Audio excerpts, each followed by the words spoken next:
Reverend Cashman then asked, should not the standard for a Christian bishop be at least the equal of that for Caesar's wife?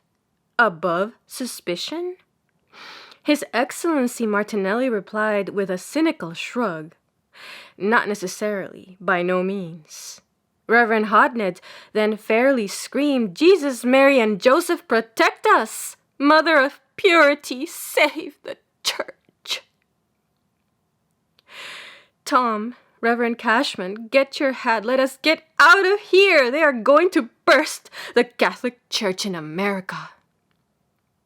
The last word of Reverends Cashman and Hodnett to Monsignor Martinelli was this: if Muldoon is foisted upon the Archdiocese of Chicago, look out for scandal. Monsignor Martinelli replied, that is a threat. Reverend Cashman responded, it is simply telling you what is going to happen. Monsignor Martinelli then asked, will you stand by the written charges? Reverends Cashman and Hodnett answered in one voice, quod scripsi scripsi. What I have written, I have written. Notwithstanding these charges, Cardinal Martinelli came to Chicago to consecrate Reverend Muldoon, and in an interview which appeared in the Chicago Tribune, July 20th, 1901, he said in part as follows: officially, I have heard absolutely nothing of this opposition to Reverend Muldoon. I am told that the newspapers are much concerned about the matter. Am I right? And the Italian laughed softly and allowed his eyes to twinkle with subdued merriment. The charges were unheeded, and the candidate, Reverend Muldoon, was duly elevated and consecrated. The papal delegate, Cardinal Martinelli himself, acting as consecrator.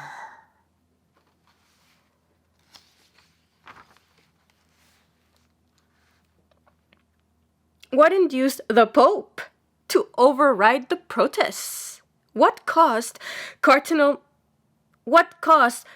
Martinelli to laugh softly? Was it the cash in his fob?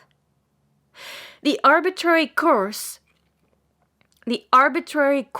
of the Vatican and Cardinal Martinelli enforcing Reverend Muldoon on the Archdiocese of Chicago as auxiliary bishop awakened into activity the fine aesthetic sense of the Reverend Cashman, and he penned in his own handwriting the following deeply significant lampoon, which he handed me for publication.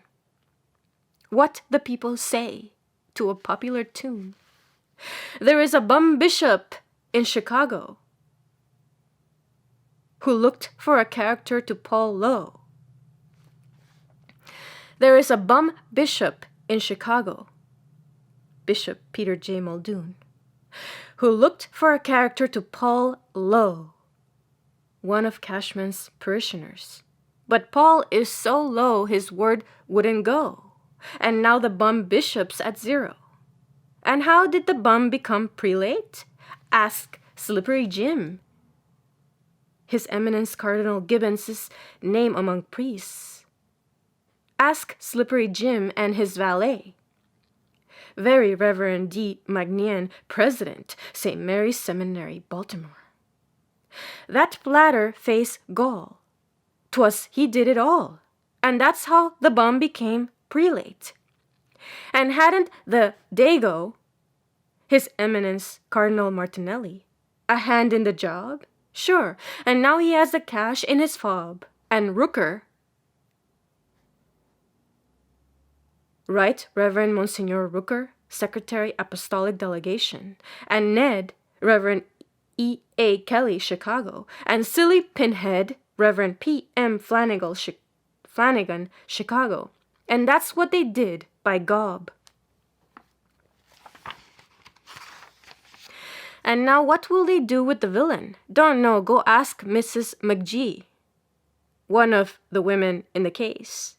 For unless Kitty Aroon will squeal on Muldoon, the mitre will stay on the villain. The mitre will stay on the villain. I have in my possession other poems from the fertile brain of Reverend Cashman relative to the Muldoon scandal, in which the poet Cashman does not spare cardinal, archbishop, bishop, or priest, paying his special regards to Slippery Jim, Cardinal Gibbons, and the Dago, papal delegate Cardinal Martinelli. I publish these poems with the necessary explanations of time, place, and circumstance as the full understanding of them may require. After conferring to the pallium on